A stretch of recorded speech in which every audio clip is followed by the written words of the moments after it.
নতুন বছরে পুরনো সব জিনিস খেলাম, তারপর আলহামদুলিল্লাহ শুক্রিয়া আদায় করলেও কোনো কিছু শেষ হবে না। মানুষের দুঃখ বেদনা সব কিছু নিয়েই জীবন। তারপরে দেখতে দেখতে নতুন একটা বছরে আবার পা রাখলাম। দেখা গেল আসলে পুরাতন বছরে দুঃখ বেদনা হাসি কান্না সব কিছুই থাকে। দিন যায় বছর আসে, সময় সময়ের সাথে সাথে চলে যায়, দুঃখ বেদনা সব কিছুই থাকে, তারপরে সামনে এগিয়ে যেতে হয়। তো আসসালামু আলাইকুম এভরিওয়ান, সবাই কেমন আছেন? আলহামদুলিল্লাহ, আল্লাহর রহমতে আমরা ভালো আছি। তো আমি যেটা বললাম যে পুরনো বছরের জিনিস খেলাম নতুন বছরে, আসলে খুব মজা লাগে পুরনো বছরের জিনিস যদি নতুন বছরে খাওয়া যায়। আর এটা হচ্ছে কলের শাক। কলের শাকটা হচ্ছে শীতের ভিতরে একদিন হলো আমাদের বাসায় খাওয়া হয়, খুবই মজা লাগে। তো আগে তো দেশের বাড়ি থেকে দেখা যেত একদম ক্ষেতের থেকে উপরে কচি পাতাগুলো এনে রান্না করা হতো। তো ঢাকা শহরে দেখা যায় 1 কেজি শাক কিনলে আপনি 250 গ্রাম পাওয়া যায়, কারণ সব কিছু ময়লা থাকে, শাকের গোড়া টোড়া সহ নিয়ে আসে। তো ওগুলো ফেলে দেখা যায় একদম অল্প একটু হয়, তারপরও আলহামদুলিল্লাহ যে পাওয়া যায়। শীতের সময় একবার না খেলেও মনে হয় শান্তি লাগে না, এই শাকটা এতটাই মজা লাগে। তো আমি যেটা বললাম যে নতুন বছরে পুরনো বছরের জিনিস দিয়ে আজকে খাবো, তো সেটা কেন বললাম দেখেন, আমি ফ্রোজেন করে টমেটো রেখে দিয়েছিলাম। এই ফ্রোজেন করা টমেটো দিয়ে আজকে মুরগির মাংস রান্না করব। তো ফ্রোজেন করা টমেটো দেখেন কত পাকা লাল, এটা একদম অরিজিনাল। যখন আপনারা একদম সিজন আর কি, সিজনের সময় যখন বেশি থাকে তখন আমরা এইভাবে একদম ফ্রোজেন করে রেখে দেই যেন সারা বছর খাওয়া যায়।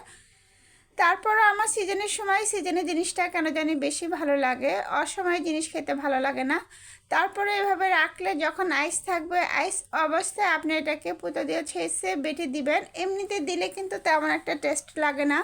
তো এভাবে বেটে তরকারি রান্না করলে তরকারিটাও কিন্তু ঘন হয়, আর এটা একদম নরম করবেন না, আইস থাকতে থাকতেই ছেঁচে পিষে ফেলবেন, তাহলে কিন্তু জিনিসটা করতেও সুবিধা, রান্না করতে গেলেও দেখা যায় সুবিধা হয়। তো আজকে আমি এখানে একটা দেশি মুরগির মাংস, একদম অরিজিনাল দেশি, আমাদের বাসায় দেখা যায় দেশি মুরগি ছাড়া তেমন একটা আমরা খাই না। ফার্ম মুরগি খাই, সেটা হচ্ছে ফ্রাই করে, কিন্তু রান্না করে কখনো খাওয়া হয় না। খাওয়া হলেও দেখা যায় সেটা রোজার সময় ছাড়া।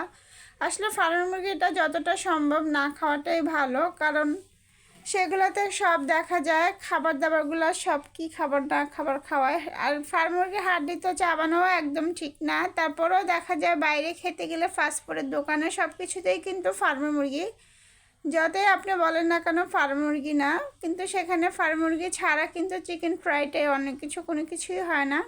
তো এখানে যে দেশি মুরগিটা আজকে একটু অন্যরকম করেই রান্না করলাম। আদা রসুন গরম মশলা যা যা দেওয়ার সব কিছু দিয়ে দিছি। তো একদম ভালো করে কষিয়ে কষিয়ে মুরগিটা রান্না করব।